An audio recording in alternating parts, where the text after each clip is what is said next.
और गाजा से इस वक्त एक और बेहद अहम और बड़ी खबर आ रही है। इजराइल की सेना ने 50 आतंकियों को ढेर करने का दावा किया है। आईडीएफ यानी इजरायली डिफेंस फोर्स का दावा है कि उसने अल शिफा अस्पताल के पास बने हमास के ठिकानों को पूरी तरह से तबाह कर दिया है, जिसमें हमास के 50 से ज्यादा आतंकी ढेर हो चुके हैं। और ये एक बेहद अहम खबर है। ऐसे में जबकि गाजा के कई खास ठिकानों तक अब इजराइल की सेना पहुंच चुकी है, एक बड़ा हमला और वहां पर हमास के 50 आतंकियों को ढेर करने का दावा अब इजरायली डिफेंस फोर्स यानी आईडीएफ की ओर से किया गया है।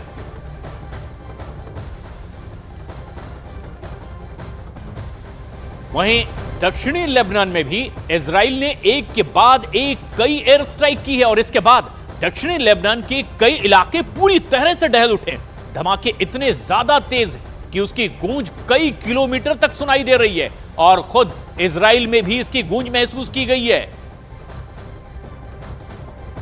लेबनान में एक बार फिर से एक के बाद एक कई धमाकों से दहल उठा। हम बॉर्डर से कुछ दूरी पर हैं, लेकिन यहां तक हमें धमाकों की आवाज़ सुनाई दी है। आपको बता दें, जिन इलाकों में सरहदी इलाकों में धमाके होने की खबर मिली है उसमें लेबुना, अल-मशाब और याता नाम का इलाका है, जहां पर हमले कई हुए हैं। आपको कैमरे में हल्की रोशनी नज़र आ रही होगी, दरअसल यही सरहदी इलाका है और इसके पीछे ही ये पूरी सरहद है जहां पर एक के बाद एक कई धमाकों की आवाज़ अभी आई है। 3 से 4 धमाकों की आवाज़ हमने खुद यहां पर सुनी थी। हम यहां तीर इलाके में मौजूद हैं और तीर इलाके के जिस होटल में हम मौजूद थे वो होटल भी दहल गया। धमाका इतनी ज़्यादा तेज़ था और उसके बाद अफरा तफरी का माहौल यहाँ तीर में बना। अगर यहाँ पर मैं आपको दिखाना चाहूँ तो कुछ लोग बाहर की तरफ भी आ गए थे।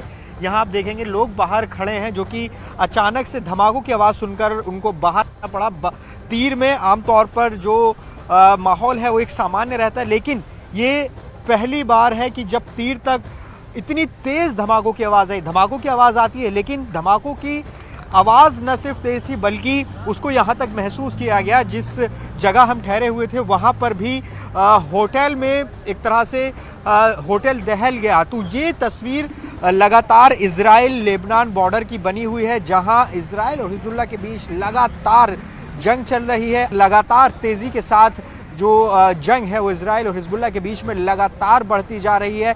कल हिजबुल्लाह ने कई ठिकानों पर अटैक किया था और ये दावा किया था कि एक सैन्य टुकड़ी पर अटैक किया और उसमें कई के ज़ख्मी और हताहत होने का दावा जो है वो हिजबुल्लाह ने किया। और अब इस इलाके में फिर से धमाकों की आवाज़ एक के बाद एक आ रही है। तो ये माहौल बना हुआ है और आप देखिए कि दक्षिणी लेबनान जो कि करीब 120 किलोमीटर की लंबी सरहद है, वो पूरी सरहद इस वक्त जंग का मैदान बना हुआ है, जहां 7 अक्टूबर के बाद से ही हिजबुल्लाह और इजराइल एक दूसरे पर लगातार हमले कर रहे हैं।